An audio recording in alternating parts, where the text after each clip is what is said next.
Part 1. You will hear a telephone conversation between a client who wants to rent short-term accommodation and a rental agent. First, you have some time to look at questions 1 to 5.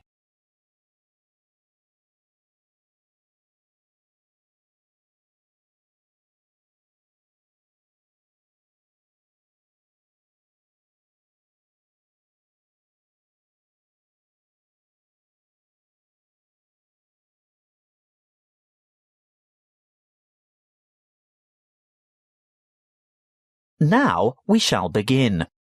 You should answer the questions as you listen, because you will not hear the recording a second time. Listen carefully and answer questions 1 to 5. Good morning. Ace Accommodation. How can I help you?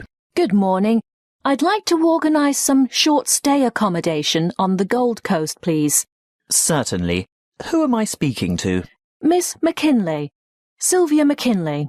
Could you spell your family name for me, please? It's MACKINLAY. Thank you. And your first name is Sylvia? Yes. Is that with an I or a Y? A Y, the old-fashioned way. That's SYLVIA. Thank you, Miss McKinley. Now, just for our records, can you tell me what country you live in? Of course. It's England, actually. I thought so. Now, when are you coming? Well, at the moment, we're planning on arriving on July the 26th. Oh, the 25th. That's the last day of the public holiday, and it might be difficult to find something available on that date. No, we're coming on the 26th of July. Oh, well, that's fine then. We'll have lots of good places vacant by then, although you wouldn't be able to move in until late afternoon, because our cleaning crew will need time to get everything ready for you. That suits us. Our flight won't get in until early evening anyway. How many of you will there be? Just my sister and myself. And how long do you intend to stay? Oh, only a couple of weeks. We'd like to stay longer, but we'll have to get back to work. So, you're not coming on business then? No, it's just a holiday. Why, what difference does that make? Oh, you'd be surprised. Business people have different needs. You know, wireless internet, even fax machines and photocopiers. No, we won't need any of that stuff. We'll be coming to relax and get away from all that kind of thing. Before you hear the rest of the conversation, you have some time to look at questions 6 to 10.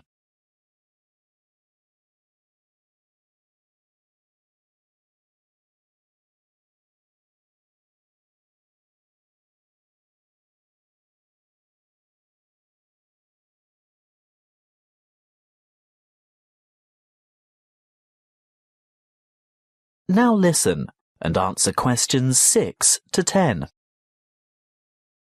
Good. Now, what exactly are you looking for? A house, a duplex, or an apartment? What's a duplex? Oh, that's what you might call a townhouse or a unit. You know, 2 houses semi-detached on the same property. Oh, I see. I think an apartment will suit us just fine. And how many bedrooms? 2? 1 or 2, it depends on the size. My sister and I don't mind sharing if it's a decent-sized bedroom with 2 beds. Well, that makes it easier. And car parking? Will you require a lock-up garage? They're a little harder to find with an apartment. We'll have a hire car, and as far as I know, there are no regulations concerning car parking. I think as long as it's not parked on the street and it's secure, there shouldn't be any problems. OK. Now, I'm assuming you want something by the beach. Yes, that's the idea. We want to enjoy the surf, sand and sunshine. OK, but before we settle on an area and discuss your price range, I'll need to know about other necessities. What do you mean? Well, for example, do you want to be close to a shopping mall or the casino or the fun parks? Or do you want to be in a complex with or near a swimming pool? No, none of that really matters to us. But we'd like to have reasonable access to the motorway so that we can drive up to Brisbane to visit friends there. Well, there are quite a few lovely small towns to choose from. There's Main Beach, which is north of Surfer's Paradise, or Mermaid Waters, which is a bit further south, or Palm Beach, which is quite a bit further south. Mermaid Waters sounds delightful. Is it close to the motorway? Well, not really. The M1 is actually closest to Palm Beach, and prices are likely to be more reasonable there too. That's settled then. Palm Beach it is. Now, if you'll just give me your email address, I can send you information about the town and lots of photos.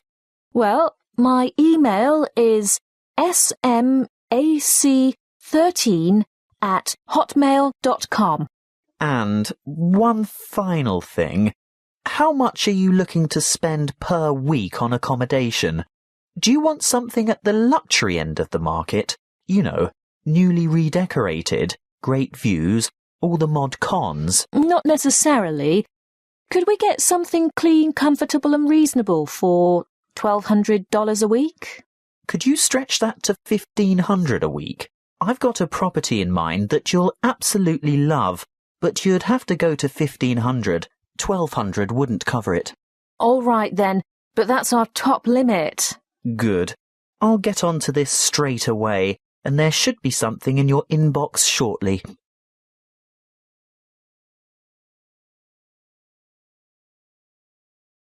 That is the end of part 1.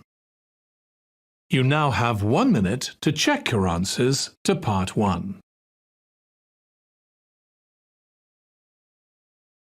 Part 2. You will hear a member of the Active Outdoor Club talking to a group of interested potential members. First, you have some time to look at questions 11 to 14.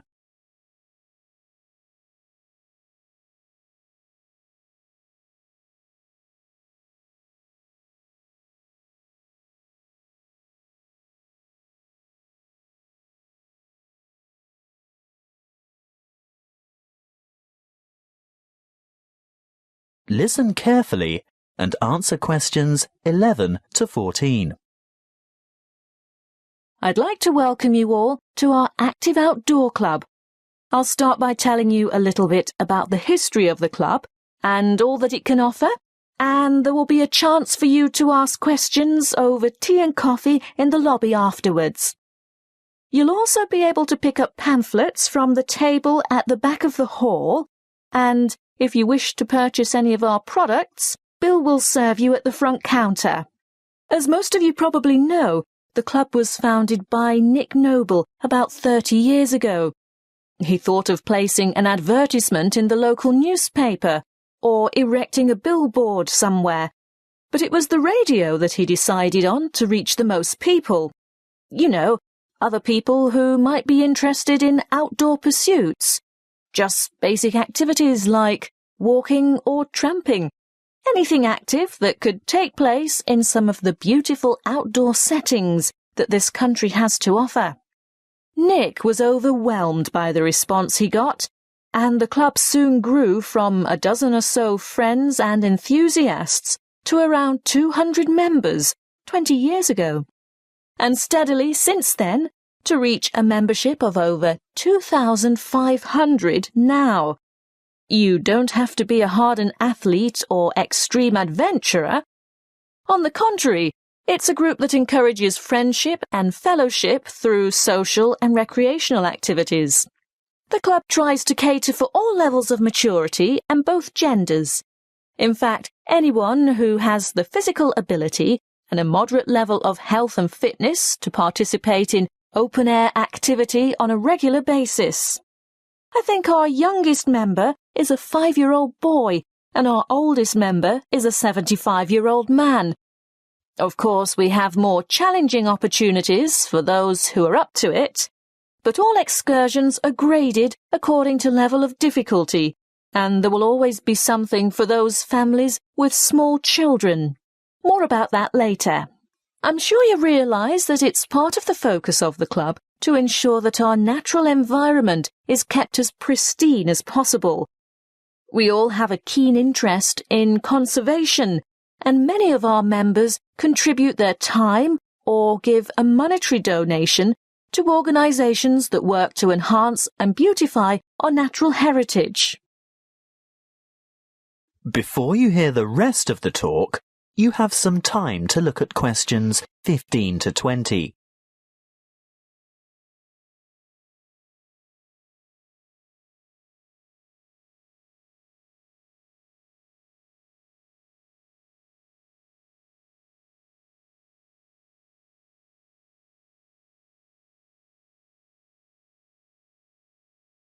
Now listen and answer questions 15 to 20.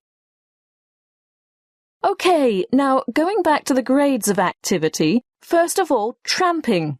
This is very popular with singles and couples without children, but is certainly not restricted to those groups. Tramping is arranged for Tuesdays and Saturdays throughout the year. Most tramps are of a duration of 3 to 5 hours, depending on the weather and the terrain, and of course the time of year. You would need to check the newsletter or the website to find out place and time, and if you wish to participate, phone the coordinator who can give you more information. I'll move on now to walking, which is very popular with families, but open to everyone, and walks are arranged for every Thursday and every Sunday over the course of the entire year. Walks last no more than 3 hours, although the Thursday walks might be shorter.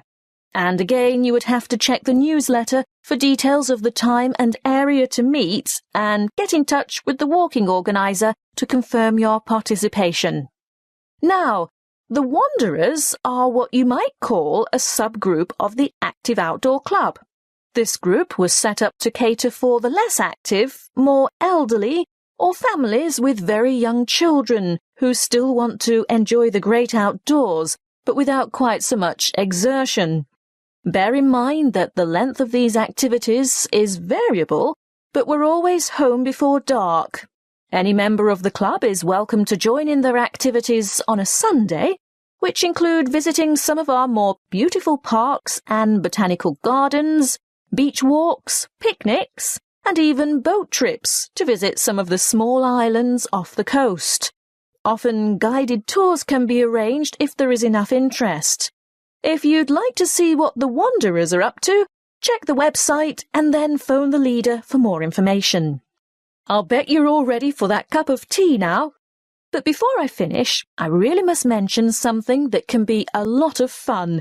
A great opportunity to form new or strengthen existing friendships, and a chance to explore a part of the country that you may never have seen before.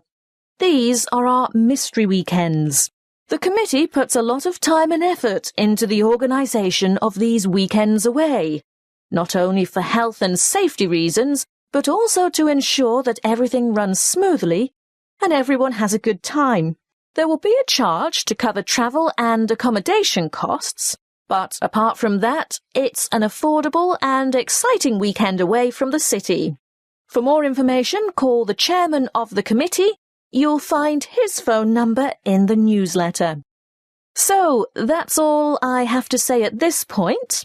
Please enjoy the refreshments, chat with the others, and feel free to ask questions. All the committee members are wearing large red name badges, so they're easy to find. That is the end of Part 2. You now have 30 seconds to check your answers to Part 2. Part 3. You will hear a conversation between an academic advisor and a student asking for information about a particular subject that she wants to study. First, you have some time to look at questions 21 to 26.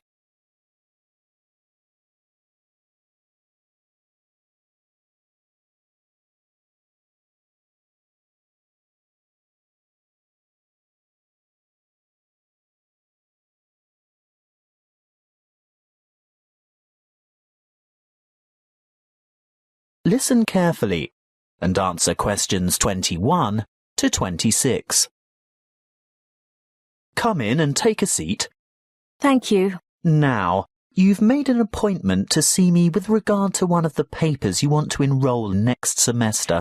Yes, that's right. It's the Globalization and Educational Change paper, GEC 692. Ah, well, I know the one you mean, but all the code numbers are going to change next semester, so although the course name will stay the same, the code will be ED995. Not that you have to worry about that. But the content will be the same, right? Oh, yes, to a large extent. The objectives are still to provide you with the skills and knowledge for analysing the challenges that globalisation poses for education. Yes, that's what I'm really interested in. The future of education. Not where we are now, but where we're heading.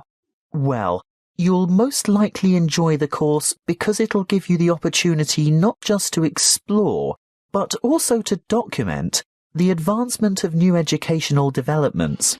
And there'll be quite a lot of analysis involved. Yes, obviously. But once you've examined how education has been affected by cultural values and socio-economic structures, you'll go on to debate the pros and cons of the restructuring of public education in view of rapid globalization. I see, but when you say public education, do you mean worldwide? No. That would be far too large an undertaking for just one paper. You'd probably choose to work with the education system within your own state or country. Sounds interesting, but isn't it a bit restrictive? Not at all. From there, you'd move on to explore the impact of internationalization on curriculum diversity in both developing and developed countries. Have you had a chance to look at the assessment criteria yet? Actually, I have. And it makes me a bit nervous just thinking about it. Why's that? Well, I see that the first assignment starts with an illustrated PowerPoint presentation to the rest of the class. I've never done one before. No need to worry. You can get help with that. Anyway, this presentation isn't graded. It's what we call a formative assessment. The feedback you get will help you to finalise the written review. That's a review of those academic articles in the first part of the reading list, right? Yes, but you only have to choose 5 of them. That first assignment is worth 30%. And the second assignment? There are 2 parts to that also, and both are graded. 20 marks will go towards your participation in a seminar, and then there's a 5,000-word essay, which will be graded out of 50. Thanks. Before you hear the rest of the conversation, you have some time to look at questions 27 to 30.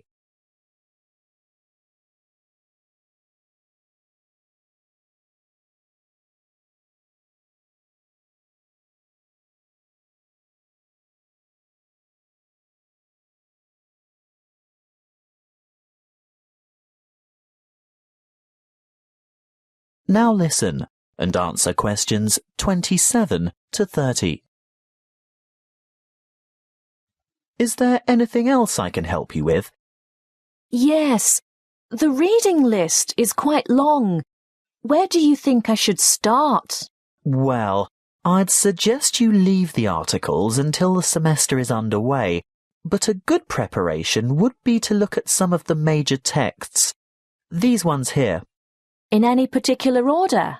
You could start with this one by Tower, here at the bottom of the page. Sorry, who? Tower. Tower, 2007, Comparative Education. That should give you a good basis. Then move on to Eliot, Educational Issues of the New Millennium. But be sure to get the 2008 edition, not the original 1998 edition, because so much has changed since 1998. The new edition has extensive revisions and a lot of new material. OK, so that's Tower first, then Eliot. I think I could handle a couple more over the summer break. Well, in that case, Look for Brown's Education and Globalization, published in 2009. Actually, there are quite a few books by Brown, but I'd start with that one and leave his others till much later. And I'd also really recommend this one here, Globalization and Knowledge Policy by York, published quite recently, in fact, 2010. That is the end of Part 3.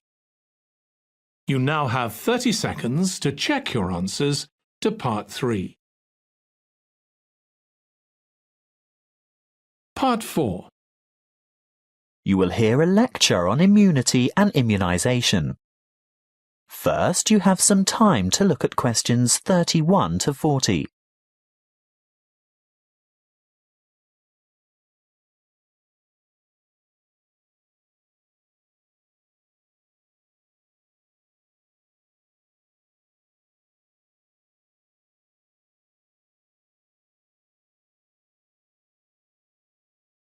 Listen carefully and answer questions 31 to 40. Good afternoon, and thank you for your warm welcome. This will be the first talk in a series of 5 on health interventions, protection and prevention. Could I start by asking for a show of hands? How many of you have had a flu vaccination at the beginning of winter? I thought so. You young ones always think you're indestructible. Well, as you are no doubt aware, disease-spreading germs or pathogens are everywhere. On a daily basis, the human body has to ward off attacks by various harmful bacteria and viruses. A healthy body has a good defense system against many of these germs, but the defense only operates well against microorganisms that it has already encountered, in which case it is said to be immune. There are 2 ways in which humans acquire natural immunity. Actively, when a person has first suffered and then recovered from an illness, and passively, when ready-made protection is transferred into the body, for example, from the maternal blood via the umbilical cord to an unborn child, or through breast milk. Now, artificially acquired immunity can help the body to fight disease, so we can use active immunization as a preventative measure. This is when a person is vaccinated against an illness by injection or oral ingestion of a tiny amount of weakened or inactive germs, not enough to actually cause him or her to contract the illness, but sufficient for the body's defense system to recognize and respond to the threat by forming antibodies. Intervention using passive immunization, on the other hand, is a method of curing an illness after it is too late for prevention. It is less effective than active immunization and takes longer to work. It is used when the body has already been invaded by bacteria and the person is ill. In this case, there is no time for the body to make antibodies of its own, so proteins, usually taken from the blood of animals, are injected to equip the patient with the essential antibodies to combat the particular illness.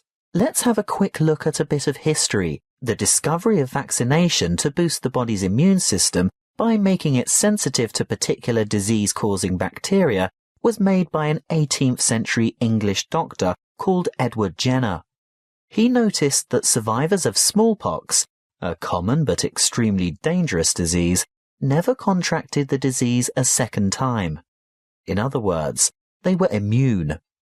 He studied a similar disease in cows called cowpox and realized that people in contact with the infected cows became ill with symptoms resembling smallpox.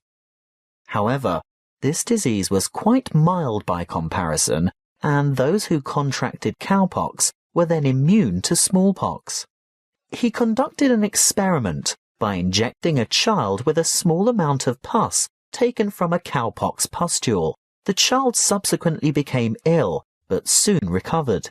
Later, he injected the child with pus from a smallpox pustule, and the child did not get sick. He had developed immunity to the more dangerous disease. The antibodies produced to fight the cowpox bacteria had been able to fight off the smallpox bacteria. What are antibodies? Well, antibodies are made by white blood cells called B lymphocytes, and this is done in response to the presence of antigens, or other bacterial toxins, which have been released by the microorganisms, what we commonly refer to as germs, that have invaded the body. These Y-shaped antibodies, or you can think of them as antitoxins, may stop the toxins or repair the damage they have done by what is known as the antigen-antibody reaction, which takes place within the plasma of the blood. A correct antibody, for that disease, clings to a particular antigen in order to render it harmless. Large numbers of these pairs clump together to form a bigger unit. This is called agglutination and is able to be seen by the naked eye, which is very helpful for doctors and other specialists to determine which illnesses a patient is immune to. Inoculation or active vaccination can protect people from serious diseases. The vaccine may make a person feel unwell for a few days when the immune system starts to produce antibodies to match the introduced antigen. This is called a primary reaction. If that particular antigen should ever enter the body again later, a secondary reaction takes place. The body is then able to produce large numbers of corresponding antibodies within a short time, so the invading antigens are quickly wiped out, without the person suffering any harm from the disease.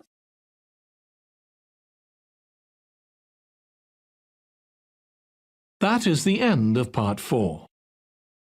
You now have 1 minute to check your answers to Part 4.